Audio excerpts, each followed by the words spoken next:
avec vous ce matin à Dakar, mais grâce à la technologie, j'y suis virtuellement.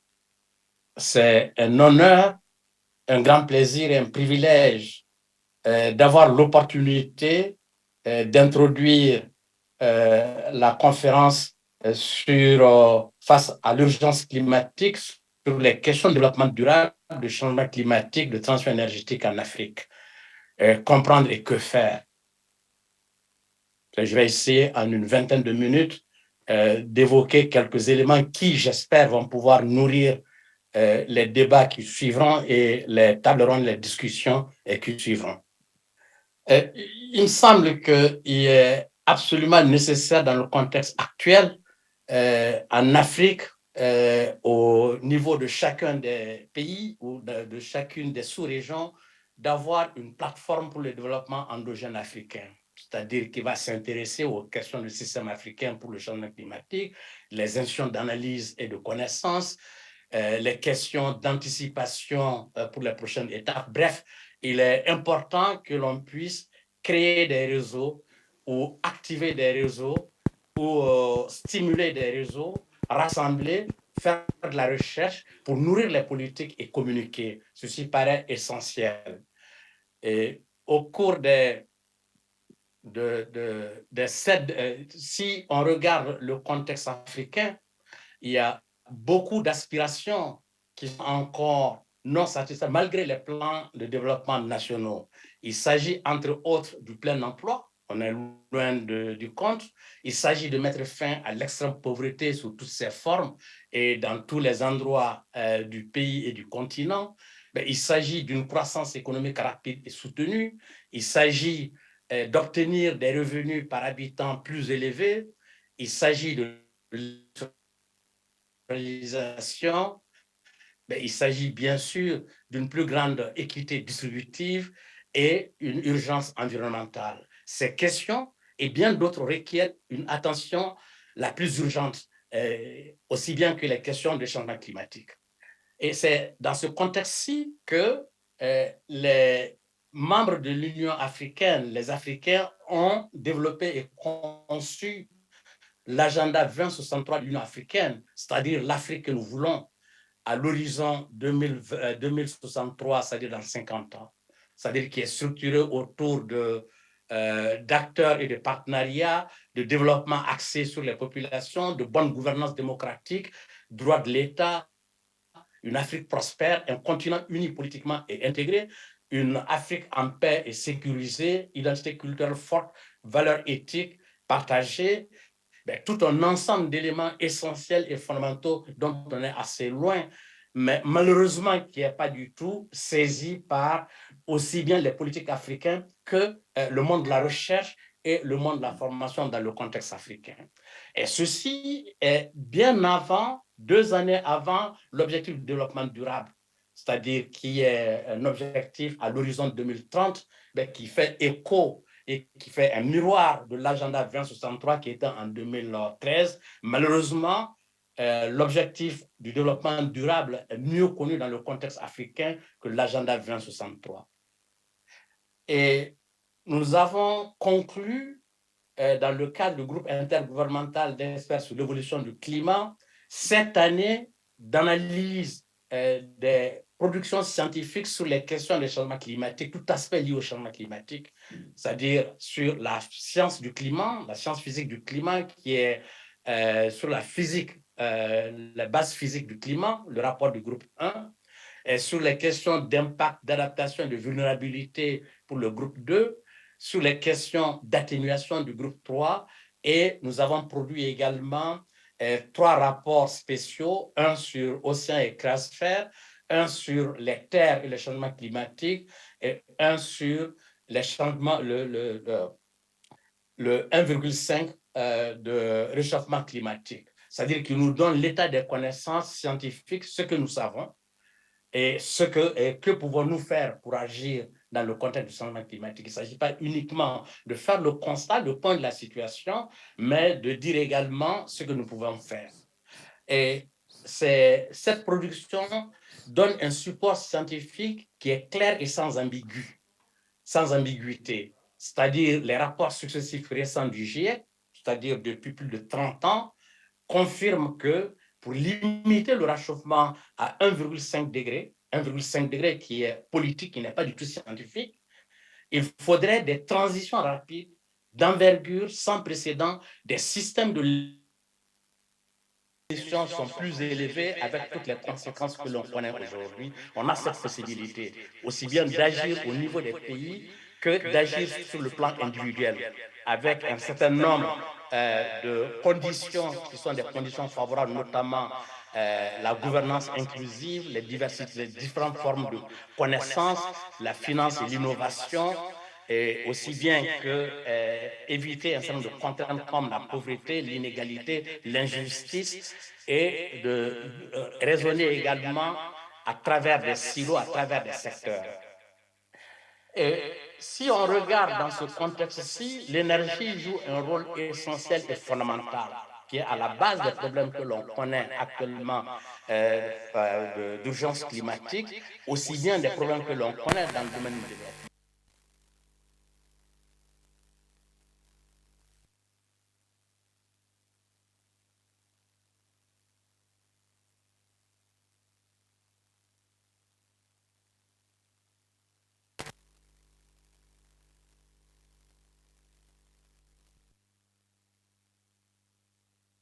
Qui est l'objectif sur l'accès à l'énergie.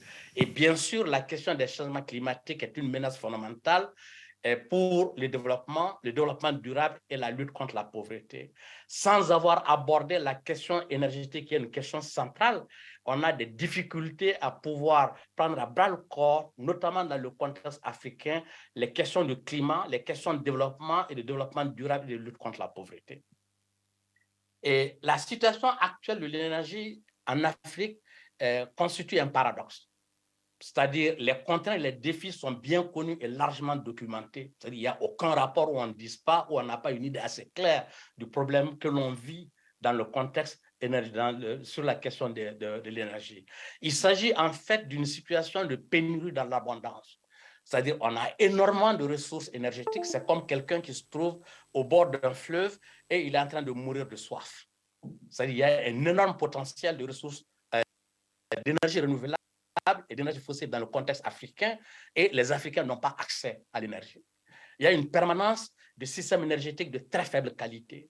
Il y a un usage prépondérant du bois et du charbon de bois, c'est-à-dire à partir en Nairobi, en 1981, en évoquant l'autre crise énergétique, tout le monde pensait que dans les 5 à 10 années à venir, la question du bois et du charbon de bois sera derrière nous. Actuellement, aucun politique n'évoque la problématique du bois et du charbon de bois. Il suffit de se mettre à l'entrée de Dakar, à l'entrée de Bamako, à l'entrée de Ouagadougou, à l'entrée d'Abidjan, à l'entrée de toutes les capitales de villes africaines, qu'on se rend compte qu'il y a des camions chargés de charbon et de bois qu'on va mettre sous les marmites, alors qu'on a les possibilités à portée de main. Intrinsèquement, il y a une inéducation pour répondre à des objectifs énergétiques. La question de l'énergie sur le plan politique n'est pas du tout perçue comme une question stratégique fondamentale, qui a été au cœur de toutes les stratégies, de tous les problèmes géopolitiques à travers le monde. Quand on regarde tout ce qu'il y a comme conflit au cours des dernières années et actuellement, tout est autour de l'énergie et on se rend compte également que les aspects géopolitiques qui étaient axés sur les ressources physiques sont en train de se déplacer sur les technologies et il y a une tension forte entre les Américains et les Chinois en ce moment sur cette question. L'approche donc de la transition énergétique de l'Afrique, vous savez, je parle d'approche plutôt que de décrire quelle est cette transition.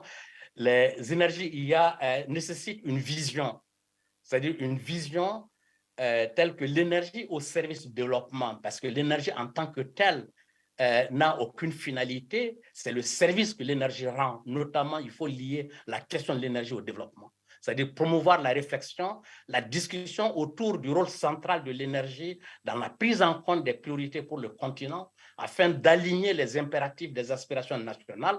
Il n'y a aucune des aspirations que nous avons indiquées qui puisse être satisfaite sans la question de l'énergie. La réalisation de l'objectif 2063 est quasiment impossible sans la question de l'énergie. Les objectifs de développement durable sans la question de l'énergie et l'objectif climatique mondial de Paris, de manière à maximiser les synergies et minimiser les compromis, sont quasiment impossibles sans la question de l'énergie. Donc l'énergie se trouve au cœur et l'énergie également dans le contexte africain, c'est au service du développement qu'il faut la concevoir. Dans ce contexte-ci, il s'agit de faire des bonds en avant considérables et investir dans le futur pour ce qui concerne l'Afrique, c'est-à-dire pour utiliser le terme anglo-saxon, c'est-à-dire leapfrogging, qui est beaucoup plus important dans le contexte africain. Il s'agit de nouveaux systèmes énergétiques qui sont flexibles, évolutifs, modulaires et préfabricables avec innovation technologique, innovation d'ingénierie et innovation sociale. Exploiter le potentiel des énergies renouvelables pour le développement, suppression totale de l'utilisation du bois et du charbon de bois pour la cuisine, de préférence avant 2040. C'est-à-dire, nous avons la possibilité de le faire. Et pour peu que, politiquement, scientifiquement, qu'on puisse s'atteler à cette tâche-là. Et il s'agit donc pour l'Afrique peut faire le saut vers le nouveau système d'énergie renouvelable, intelligent et centré sur les personnes. Si vous regardez ce schéma, la partie gauche, c'est le système centralisé, c'est-à-dire tel que nous connaissons, les centrales électriques, le réseau Sénélec tel que ça existe, qui est quelque chose de totalement, qui était basé notamment sur la question de la téléphonie, c'était axé exactement sur le même système, les systèmes centralisés, qui sont des systèmes exclusifs où il y a une bonne partie de la population, une bonne partie des besoins ne pourraient pas du tout être satisfaits par ce système-là. Il faut évoluer vers un système qui est un système vers la droite, mais qui est un système évolutif, qui est un système modulaire, qui peut satisfaire toute forme de besoin et qui peut être mis en œuvre immédiatement. C'est-à-dire, on a la possibilité de satisfaire les besoins énergétiques d'une torche de 3 watts à une ville de plus de 100 mégawatts, à partir de systèmes décentralisés qui s'intègrent dans le système économique dans lequel on se trouve, notamment la prolifération de petites et moyennes entreprises, de micro-entreprises. Le système s'insère facilement là-dedans. Et l'énergie solaire dans ce contexte-ci joue un rôle central dans le contexte africain parce que l'énergie solaire est une partie importante du mix énergétique renouvelable. Il convient à produire l'électricité à l'échelle domestique, agricole, industrielle, utilitaire et constitue également une source précieuse de chaleur et de lumière. Les technologies nécessaires à l'utilisation du solaire peuvent être déployées à presque toutes les échelles, comme je l'ai dit, depuis 3 watts jusqu'à plus de 100 mégawatts et au-delà. Contrairement à la plupart des sources d'énergie concurrentes, le solaire peut être déployé au même endroit et très près des utilisateurs. Comme pour les autres technologies, le prix baisse avec l'augmentation du déploiement et de l'apprentissage. On le verra par la suite. En tant que tel, nous ne pouvons que nous attendre à ce que le solaire devienne rentable. On évoque la question de l'intermittence. Il y a eu des innovations et des innovations sont en train de s'opérer, notamment, on constate des progrès fantastiques dans les nouveaux véhicules hybrides, c'est-à-dire le système de transport dans les 5 à 10 années sera essentiellement électrique. C'est-à-dire les demandes d'énergie changent et ne nécessitera plus d'électricité et de matériaux. Un nouveau stockage permet d'aider à résoudre les problèmes d'intermittence et les capacités de production d'électricité renouvelable augmentent rapidement. C'est tous ces aspects, il y a énormément de progrès qui sont en train de s'accomplir dans ce contexte-ci. Il faut absolument que l'Afrique s'investisse sur l'ensemble de ces questions. Et quand on regarde le prix des modules solaires, ça a baissé de 80, pratiquement de 100% depuis 1976, c'est-à-dire à l'ordre de l'ordre de $100 le watt en 1976, c'est en dessous de 50 cents en 2019. Et l'électricité produite également à partir des renouvelables est devenue moins chère à mesure qu'on augmente la capacité, contrairement au nucléaire ou au charbon. C'est-à-dire, plus on augmente la capacité, plus les prix baissent et plus il y a d'autres des possibilités. Et il est nécessaire dans le contexte africain d'avoir un changement systémique, c'est-à-dire introduire une planification énergétique holistique intégrant différents systèmes et orientés vers une approche de la demande énergétique. Il y a la particularité des énergies renouvelables et plus particulièrement le solaire, de mettre l'accent sur la demande.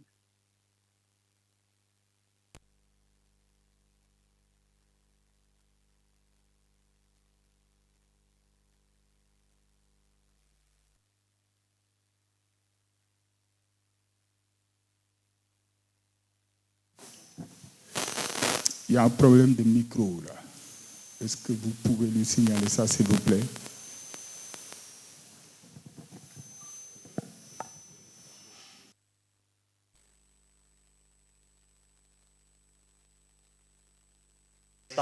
Communiquer, sensibiliser et créer des coalitions adéquates pour un développement énergétique au service du développement. Il y a un certain nombre de principes directeurs qui sont nécessaires pour ce faire. C'est-à-dire le leadership et l'approche de l'Afrique dans la définition de son agenda énergétique, ce qui n'est pas le cas. Placer la question de l'énergie en tête de l'agenda politique en tant qu'élément stratégique clé pour la transformation structurelle. Mobiliser les ressources énergétiques du continent, utiliser des approches transformatives et programmatiques, alignement des programmes de développement nationaux et régionaux dans une transformation ancrée sur la réalité locale et nationale et les principes de précaution, de protection sociale, environnementale, analyse prospective, comme ça a été indiqué par celui qui évoquait les questions de déchets, engagement de tous les acteurs, nouveaux types de partenariats, y compris la coopération sud-sud. Et j'indique qu'il y a un certain nombre de pistes de réflexion et d'action initiale qu'il faut avoir à l'esprit si on s'accorde sur ce que j'ai dit précédemment, qu'il s'agit de définir des politiques, des systèmes de gouvernance et environnement favorable, repenser la recomposition et l'architecture institutionnelle des systèmes énergétiques africains. C'est-à-dire les systèmes centralisés n'ont plus raison d'être. C'est-à-dire les fortes institutions, il nous faut repenser le type d'institution qui peut permettre de faire en sorte que le système énergétique intègre l'aspect social et économique, la mobilisation et le renforcement des compétences et des institutions, la transition dans le domaine de la cuisson. Il faut fondamentalement, en tout cas dans le contexte du Sahel, qu'on mette l'accent sur repenser totalement la cuisson, évoluer vers une cuisson électrique à partir des fourneaux à induction, ce qui est possible, un parcours énergétique bas ou zéro carbone pour une trajectoire de développement durable, l'approche de mise en œuvre optimale et le développement de scénarios énergétiques pour l'Afrique et bien sûr l'accès au financement approprié. Dans cette perspective, il est nécessaire de tenir compte impérativement la nécessité de planifier sur la base de spécificités nationales et éviter de traiter l'Afrique comme un tout homogène. C'est-à-dire que chaque pays constitue une particularité. Chaque région constitue une particularité. C'est-à-dire ce qui est valable, ce qui est possible, ce qui est faisable dans le contexte du Ferlo est différent de ce que l'on peut faire en Casamance. Il est essentiel et fondamental que l'on puisse tenir compte de ces différents éléments, la contextualisation des problèmes et des solutions. Les besoins, l'importance critique de planification nationale détaillée basée sur des bases de connaissances solides. On se rend compte également que la plupart des politiques qui sont initiées et engagées n'ont pas un fondement scientifique bien solide. Il n'y a pas une base solide de base là-dessus et les besoins impérieux d'une administration performante, des enjeux complexes pour trouver un équilibre entre le court et le moyen et le long terme, les avantages et les risques d'investissement dans des infrastructures, surtout quand celles-ci sont basées sur une demande d'exportation à court terme et où les pays africains assument le risque à long terme, notamment prenons le cas assez simple, le dilemme que peut vivre le Sénégal entre investir dans le gaz, le charbon ou investir dans les énergies renouvelables. Il y a une équation fondamentale qu'une analyse lucide, approfondie sur l'ensemble de ces différents éléments permet de donner des pistes d'orientation aux politiques sur ce qui est nécessaire de faire, quel arbitrage est-il possible de faire entre des choix qui vont engager le pays sur le long terme. Il y a la nécessité de la mobilisation et de la participation de tous les acteurs. C'est-à-dire dans le contexte de la plupart des pays africains, ces trois acteurs ne communiquent pas souvent. c'est la communauté politique. C'est-à-dire qu'il s'agit des élus, des ministères, des représentants des communautés, des collectivités, la communauté du savoir, les universitaires, les instituts de recherche, les consultants, c'est-à-dire et également la communauté des praticiens. C'est-à-dire ces trois communautés interviennent en vase clos. Il n'y a pas de communication, il n'y a pas d'interférence et rarement le politique, les élus, que ce soit au niveau des collectivités et autres, s'adressent à la communauté de savoir pour dire nous faisons face à tel problème, qu'est-ce que la science et la technique nous indiquent là-dessus. Et les pratiques également de la même sorte. Et il est essentiel que l'on puisse faire en sorte qu'il y ait une communication entre ces trois communautés. Pour conclure, la question essentielle et fondamentale, c'est comment allons-nous stimuler la volonté politique pour une vision de l'énergie pour le développement en Afrique. Que les politiques mettent en avant la question de l'énergie, qui n'est pas du tout une question accessoire, qui est une question fondamentale. Comment faire en sorte de stimuler la politique pour une vision de l'énergie au niveau national, au niveau local, au niveau sous-régional, au niveau continental. Comment orienter les institutions pour qu'elles concrétisent cette vision, étant entendu qu'il nous faut une innovation institutionnelle qui fait en sorte qu'il y a une symbiose, il y a une communication entre les trois communautés qui fonctionnent en vase clos. Comment faire en sorte également accéder aux ressources pour soutenir la transformation nécessaire. Il ne s'agit pas uniquement de ressources financières, il s'agit beaucoup plus de ressources humaines qui font fondamentalement défaut dans la plupart des pays africains. Et le plus difficile, le plus important, comment faire lier les impératifs du très court terme et le très long terme. C'est tant qu'on ne résout pas les problèmes du très court terme, c'est-à-dire où il y a une pression assez forte, répondre aux besoins les plus urgents des populations et en même temps investir le long terme. Si on ne fait pas, on ne résout pas cette vocation, il est essentiel, il est très, très difficile qu'on puisse apporter des éléments de réponse satisfaisants. Voilà très rapidement brosser quelques éléments que je voulais porter à votre attention sur cette question essentielle, lancinante de l'énergie, du développement durable et changement climatique. Je vous remercie de votre attention.